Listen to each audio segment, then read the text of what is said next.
Well, good morning again. My name is Good Rev morning. G, and I, along with Rev Ed Tansey, welcome our Facebook Live family this morning to our Sunday talk. We are the founding ministers of Center for Spiritual Living Greater Boston, and we are, of course, located in Cambridge, Massachusetts at 50 Dudley Street. If you folks are ever in the neighborhood and you happen to have an opportunity to drop in and feel the love in this room, you need to do that for your own good. Would you agree? Yes. Absolutely. Yes. We need to feel that love because that's what carries us through. So here at the Center we learn and we practice the philosophy of the science of mind, which is the study of life and the nature of the laws of thought.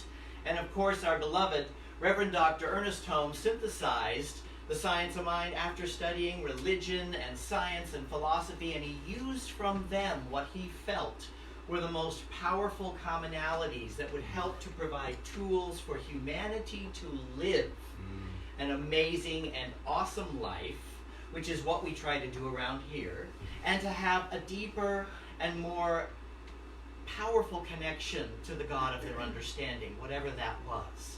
And of course that means here that we are all faith. Not just interfaith, we are all faith. That's what I learned the other day from Barbara Hewitt when she was talking about it. And I love that idea that we are all faith. Because we are all faith, and we're working on all faith. Are we not? Exactly. So, all right. So we welcome our Facebook Live family to join us at the cslboston.org website to find out more about this community and how it can empower your life and how you can empower this community. And of course, we always say that if you are being spiritually fed by our message here today, we welcome you to go to that website and donate to this community with your tax-deductible contribution that empowers the continuation of our purpose in the world. And our purpose in the world is co-creating a world that works for everyone and for all of creation. Which when we say that, sometimes we think, how is that possible? But that's what's important about having a purpose in the world, is that we are pushing out to a greater expanse of who we are. So that's what we are here. So as we know that we are following the 2019 theme of spirituality in action, and for July our theme is creativity. I advocate for freedom of thought. And that is an important thing. My message this morning is creativity. So first what I'd like to do is I'd like to take a moment to look at our July theme, because it's always good to kind of like get a feel for where all this came from. You know, to get to remind ourselves what we're following and how we're following this idea. So I'm going to finish with this. All right, I'm done with that. That's so much fun with these.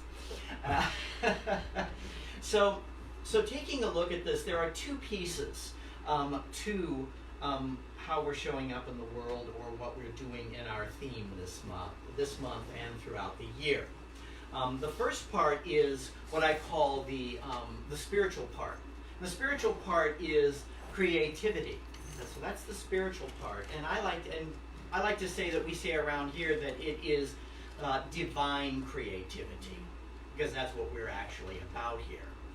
So this is the infinite possibilities that we are drawing from at all times. Would you agree? Yes. Yes. And so on that scientific level, we're talking about the quantum possibility field. And we hear about this in different teachings and different ideas, but it's a part of what we are using all the time. Scientifically, we are using all of the possibilities of life that are in that quantum field.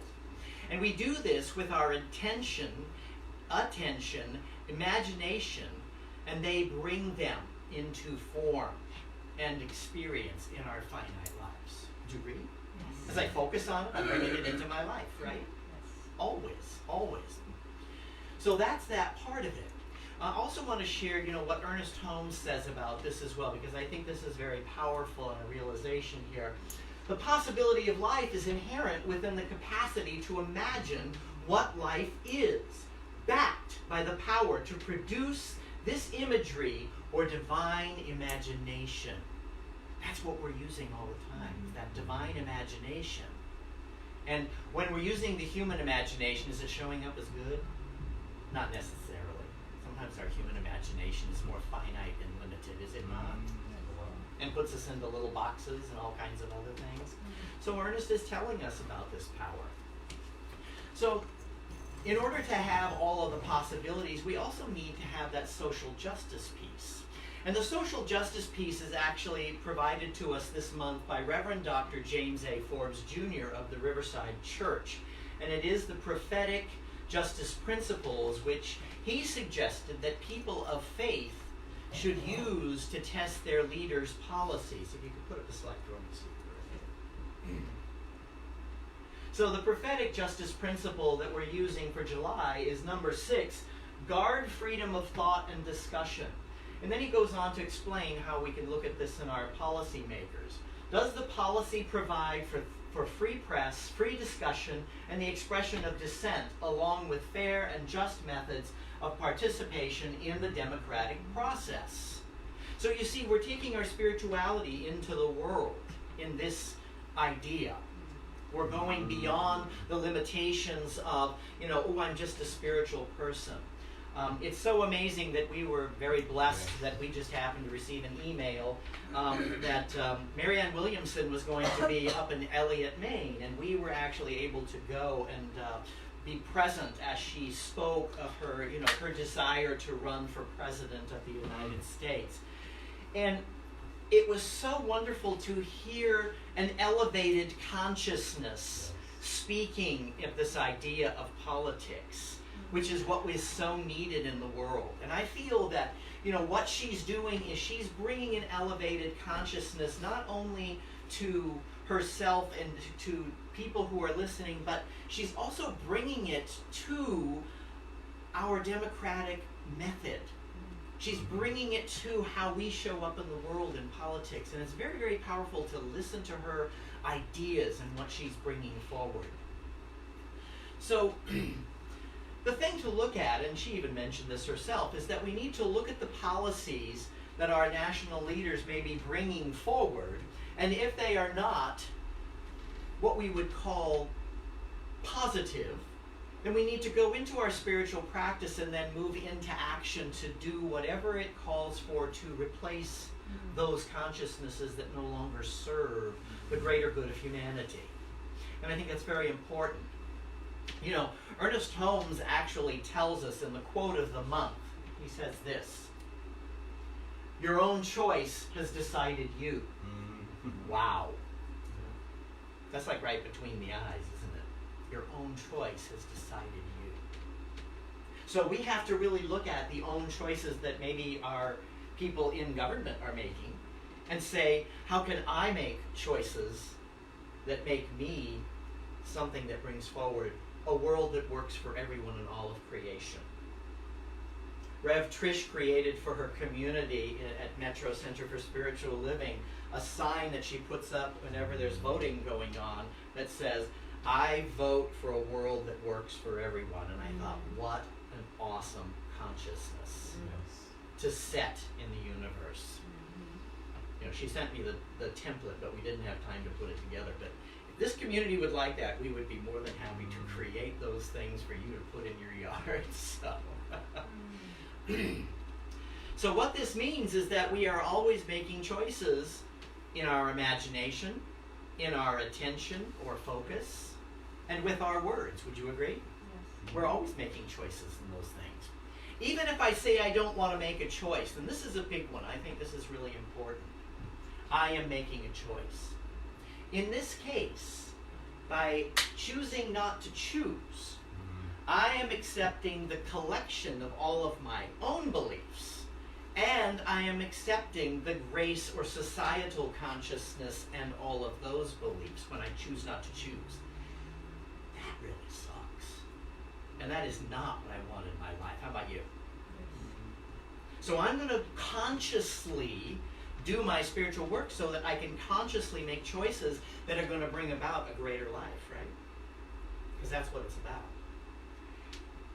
So this is why creativity is such an important tool for us to use. Would you agree? because we're always using it, sometimes not for the positive. So it's important to bring it into alignment, right? So I wanted to see if creativity and imagination have anything in common, so of course I went online. Who doesn't, right? Ask Siri, right? So I went online to check out the synonyms for creativity, and this is what I found. Synonyms for creativity: inventiveness, imagination, imaginativeness, innovation, innovativeness, originality, individuality. Well, gee, that seems to be very clear, doesn't it? That it really is. Imagination and creativity are very closely linked. They're very closely linked. So, now Dr. Holmes told us in the prior quote that I offered, if you remember the first quote that I gave from him, he said, backed by the power to produce this imagery or divine imagination. So we are always backed by that divine, infinite possibility, imagination, and possibilities that are always there. So this is why, to me, it is important to know these important two things to me. I need to first be aware of my imagination and how I am using it. Would you agree? Because we're always using it. So it's really about going back and saying, but how am I using it? Let's take a look at that. And then the second, I need to do my spiritual practice to align with divine imagination. Why do you suppose I want to do that? Is my finite imagination as big as divine imagination? No. It's not, right? So that's why I really want to go and consult with the divine truth, right? And we have many different spiritual practices that allow us to do this, right? We have our visioning, we have our spiritual mind treatment, we have all of the different things that we use here. Meditation, contemplation. There's so many opportunities in our Science of Mind toolbox, as Rev Ed likes to call it, that gives us opportunities to grow and expand in consciousness and to have a better life. Because that's what it's about. That's how I am glorifying the idea that we may call the divine. By living a full-out life. By being that full person that I am. So we talk a lot around here about affirmative prayer or using spiritual mind treatment, which is our form of scientific prayer, that we need to be specific. We need to be specific, but we also need to include this or something better. How many of us are familiar with that? This or something better, exactly, right? Now, of course, it is because the divine imagination is way bigger than my finite imagination, right? That's why I use that. Because it takes me out of the limited maybe idea that I've put in there through my spiritual mind treatment. I've opened up the door for a greater possibility.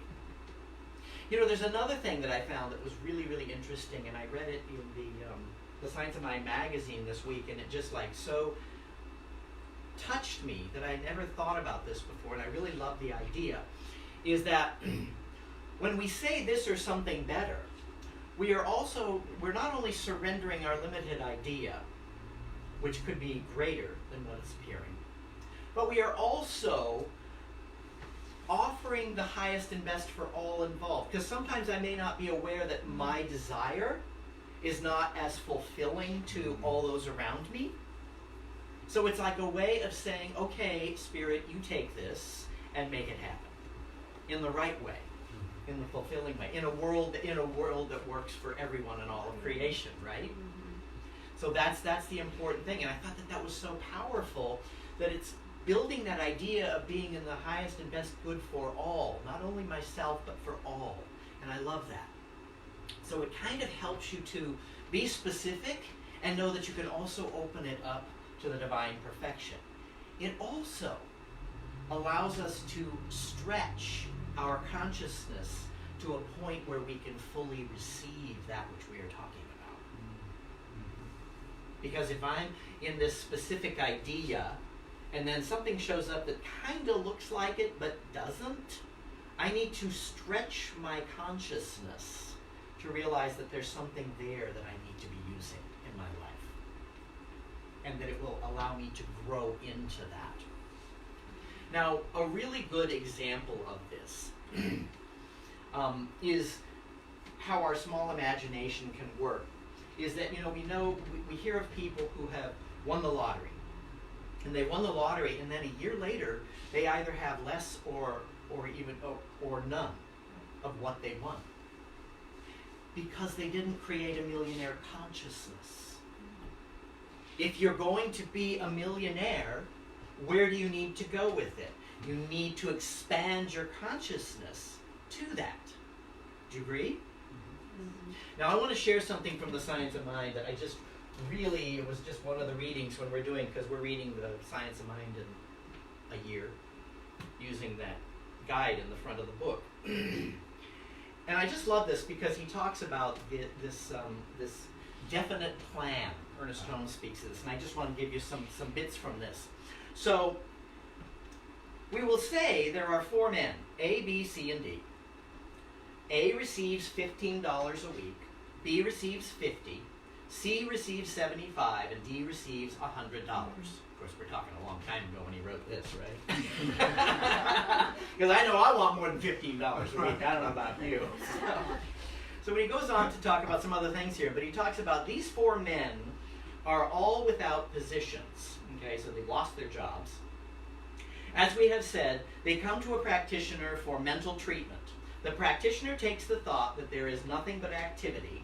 He reveals the belief in inactivity and declares that each one of these men is divinely active, occupied, and compensated. Without question, he has set a law in motion which will produce something for each of these 4 men. We will suppose that his treatment is good and effective, and is an effective one. They accept it, and consequently each finds a position. As a result, probably A will receive $15 a week. B will receive $50 a week. C, $75 a week. And D, $100 per week.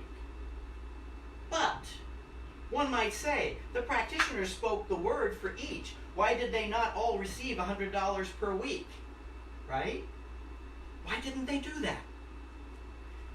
Well, he goes on to say, and I love this, because the law says that we can have only what we can take. So the individual with the $15 a week consciousness was only able to accept $15 a week. Does that make sense? Yes. It's a powerful realization. It actually goes back to I don't know if anybody's familiar with the story of the talents and, all the four people, the servants who were given talents by their master in the Bible and all of that. And I used to think, that's so unjust. But it's because the consciousness was expansive. So there was more to be received. Does that make sense? So it's about expanding our consciousness into this understanding of greater good that we want to receive. And who doesn't want to receive good? Anybody here not wanting to receive good?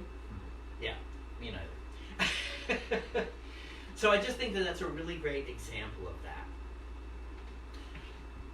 So I'm willing to stretch my consciousness by using this or something better. Because that's what you're opening yourself up to, is the opportunity. So you're ready to do that as well? Join me in that? Yes. This or something better, and expand, and be willing to stretch our consciousness. Because that's really what it's about. And that's actually a part of our purpose statements, too. We were talking about expanding consciousness, so it's really about that. So, as we look at the Science of Mind point of view, we find the following is important in the grand manifestation or co-creating, and co-creating them. If you could put up my slide for me, please. What we now experience, we may cease experience if we have the will and the imagination to set our vision in an opposite direction and hold it there. It is the office of the imagination to set the vision. The will should hold it in place until the creative genius of the inner life transforms the image of limitation and transmutes it into liberty under the law. Now, when we talk about law around here, we're talking about the creative energy, right? So what we're doing is we're allowing the liberty under the law to take place when we consciously set ourselves in the direction that we want it to be. So what I love about this is that we let the imagination set the vision, right? And would that be the divine imagination? Mm-hmm. I know that's what I want, right? So we let the divine imagination set the vision, and then we let the will hold it in place. Now, is this a will of force? No. To me, it's more of a persistence. You know, we persistently keep going, like when our thought goes to the old idea, the experience, the experience we wish to cease experiencing. So it's just, when it goes there, we just go, oh, no, this is what I desire. Right? Oh, no, this is what I desire. And keep setting it back there, persistently and calmly. Not getting stuck over here, oh, God, why am I thinking that again? How many of us do that to ourselves? Oh, where did I go with that? Why am I there again? You know, and it's like, why? We don't need to be there. That's not where I want to be. You know, this happens in our political world as well. Where are we putting our attention? What are we for? Not what are we against? If I'm putting my energy in against, what am I getting more of? What I'm against. Right? What I resist persists. Anytime I see resist in anything, I go, no, don't do that. Because you're just bringing more of that same energy into your life. And it's such a powerful thing. And were we taught this in school? No. I wasn't taught this in school. I was taught, conform, don't, all those different things, right? We should be teaching free thinking, creativity, using our creative power, right? I know. There's been a few schools of science of mind, like grammar schools that were created by different communities. I don't know how many of them still are around, but I thought, wow, wish I had that. Right? So it's very powerful. So the thing that's important to realize here is that the divine imagination that we have used with our spiritual practices is co-creating our reality, right? Always. There's always something going on. And there's always something being created. So it's realization of that. It's realizing who we are and what we are as creative beings. This is what I like to refer to when we call our creative process planting the seed. We plant the seed in the soil of the creative law or the creative medium or the energy that's bringing forward our form, our life, our experience. And so it's really about planting the seed and then caring or tending for it and not getting upset when the weeds come up. Just go, oh, look, there's a weed. You're not welcome. And let it go. And then nurture your plant. Nurture your desire, right? So it's that same idea. That same thing that we're using. So I wanted to share this quote from the book that we're using for July, which is The Sun Does Shine, How I Found Life and Freedom on Death Row by Anthony Ray Hinton. And he speaks of his awakening to choice in this passage. Despair was a choice. Hatred was a choice. Anger was a choice. I still had choices. And that knowledge rocked me. I could choose to give up or hang on. Hope was a choice. Faith was a choice. And more than anything else, life was a choice. Compassion was a choice. So he awakened to the choices in a place where choices do not appear to be available to you. This man spent 30 years on death row, and he was an innocent man. So, but he spent those 30 years empowering his conscious desire for truth and freedom, which is powerful. Powerful. The book is amazing, so I'm going to just say, if you have the opportunity to get it and read it, it is phenomenal. This man's faith blew me out of the water. So even in his dire experiences, Ray knew he was at choice.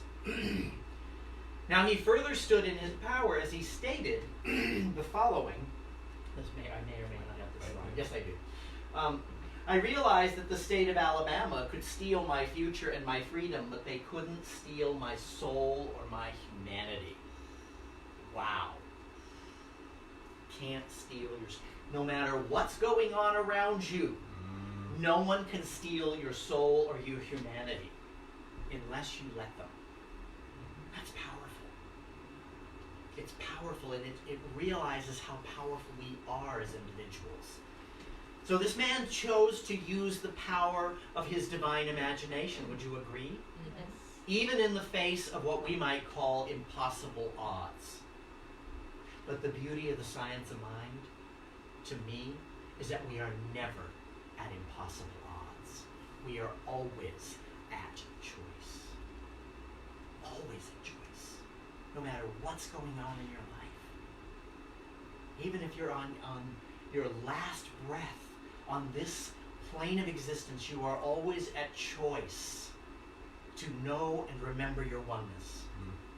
Would you agree? Yes. Always. It's so powerful. You know, now Ernest speaks to this as well in this thing called You, and I love this because it's very, very powerful what he says here.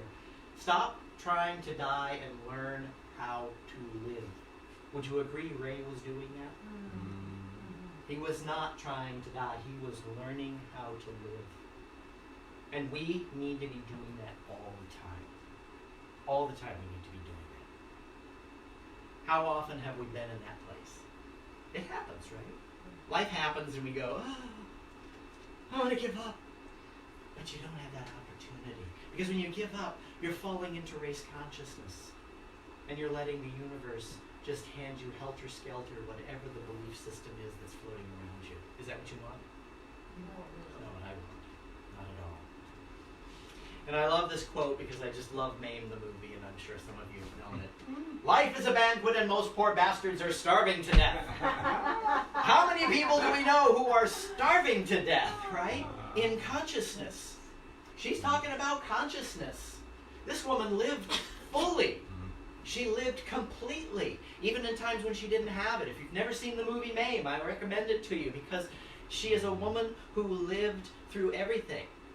They show her living through the crash, you know, the depression, the worst possible times.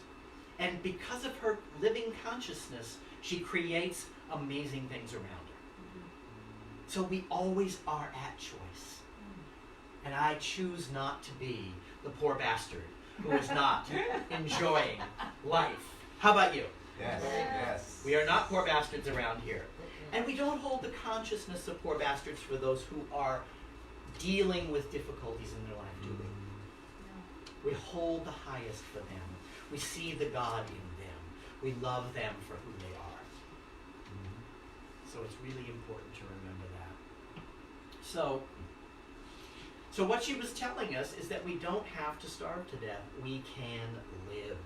And we can live fully and completely and live all out. Anybody up for that? Yes. So Ray wanted to live, and he wanted the truth to come out. He truly moved beyond his finite imagination to the divine imagination. And this is shown in this quote, because I think this is just so powerful in his consciousness. Everyone knew there were only two ways to leave the row, and he's speaking of death row, on a gurney or set free by the law. I wasn't ready to leave on a gurney. So I started praying at night for my new attorney and for the truth to finally come out. I didn't pray for my release because that wasn't enough. I wanted truth to come out, and I wanted people to know that I was innocent. That's powerful.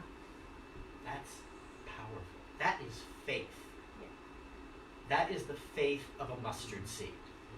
This man had a powerful faith, and he held to that faith. But it wasn't just to be free. Many people would be stuck on the idea, I just want to be free. He wanted growth and expansion to take place, not only in his life, but in the people around the world, right? So he continued to build his faith and consciousness, and he did draw an attorney that stood by him for 15 years. And ultimately, he was released, and is learning to live in freedom again. He is further speaking out around the world. He is sharing his story with the world to make sure that we can all look at the errors of the justice system in the U.S. and in other places and make a difference. He has truly taken his spirituality into action, which is what we're talking about this whole year. And he is indeed advocating for freedom of thought. It's powerful. It's powerful. If you haven't read the book, I won't tell you anything more, but I mean, we figured he had to figure he got out. But, but it's the steps that he went through that's so powerful in that book. So when we take our steps towards the greater yet to be in our lives, we are making a difference in the world. Would you agree?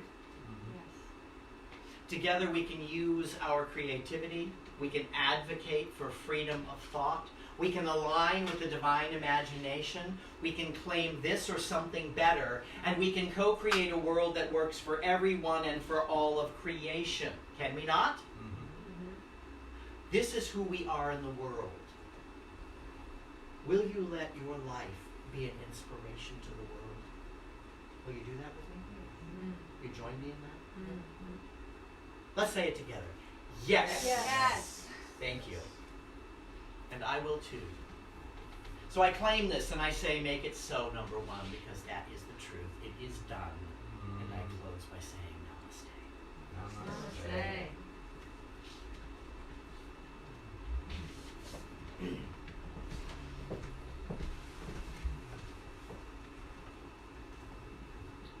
Powerful message.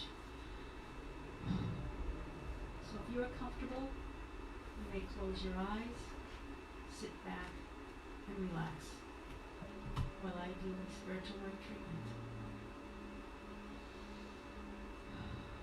Take some breaths.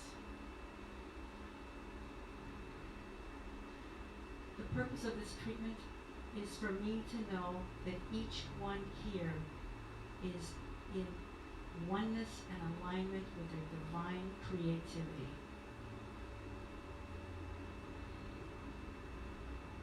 So coming from this moment, the only moment that there is, I know that there is one source, there is one energy, there is one divine quantum field. This source, this energy, this first cause, this creative mind, divine intelligence is all there is. And it is all good. It is all knowing. It is all powerful. It is everything. It is back of everything. There is nothing, there's no place where it is not. It is God. It is spirit. It is life itself. And it is constantly creating. It knows nothing but itself. It knows nothing but to create out of love. And everything is good. Everything is good. Everything is love. Given that this source is everywhere, I recognize that I am one with this source. I move and breathe and have my being in this divinity. I am one with the one. I am made of the same stuff as the stars, the universe, blades of grass. It is all oneness. I am one with this source. I think the thoughts of God because I am an individual expression of God known as Vicky. My thoughts are God's thoughts, and my thoughts are powerful and creative. I am constantly creating with my thinking and with my thoughts. And my alignment with my source channels my thoughts and focuses them to oneness, to a greater expression of who I am, so that I am in the world that works for myself and for everyone else because I am at one with all. And given my oneness, I know that each one here present today and on Facebook Live is one with this source. Each one here is a divine expression of God. Each one here is creative, because that is what God is. And each one is imbued with this love, with this creative energy, this divine matrix of love and creativity is the essence of each one present here today. Knowing that this is so, I claim right here and right now that each one here knows and embodies the creative energy and essence of who they are. Each one knows right here and right now the power of their thoughts, that their thoughts are divine, that their thoughts are the mind of God expressing through themselves, that their thoughts create. And backed by each one's thought right here and today, right now, there is energy, there is focus, there is attention. And above all, there is love. Love that is expressed through right action, right thought, right thinking. And as each one does this right here and right now, there's a greater sense of love, of oneness with all, with wholeness, with creativity itself. That this oneness allows each one here to think thoughts greater than their human imagination could think, because they are in divine right order and alignment with the one, with God. And the thoughts of the divine are infinite and are expansive, and that is what each one here has right now, that connection with Source. And as they think their thoughts and create, it is good. It is so good. It is good for them. It is good for everyone in whose lives they touch and in whose lives they don't even realize that they're touching, because that is how God works. It is infinite in this divine matrix. As each one creates, their lives become more expansive, more joyful, more in alignment, more good. This is life itself, and what a beautiful gift this is. And there is always choice. If there's any semblance of fear, of doubt, of lack of power, any limited thought, each one here is immediately brought back to the truth of who they are, knowing that that those things do not exist in the divine mind, the divine matrix that we know as God. It is only expansiveness, creativity through law, goodness, love, and each one is quickly and easily brought back to the truth of their knowingness. And those other thoughts are dissolved into the nothingness from where they came. And this is the law of creation, and this is how it works. And each life is blessed with this or something even better, because that is God. In that infinite field of divine potentiality, it is infinite, and it is all good. And I give thanksgiving that this is the way life works. This beautiful gift of creativity, imagination, and choice. The freedom that each one has. What a beautiful gift. We create our lives. We create it with our connection to oneness. There could never be a more beautiful gift or a way of being or life. This is God in action through us. Thank you. And I lovingly release my powerful words into the law of cause and effect, knowing that they are complete, knowing that they are final, and knowing that they are good. And I end this treatment by saying, Amen, blessed be, and together we say, and so it is.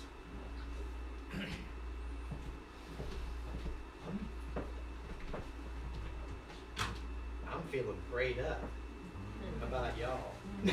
Can we have our affirmation? right, our affirmation comes from Reverend Stacy Hilton, co-senior minister at Las Vegas CSL. Let's read this together. I am always free to choose my thoughts.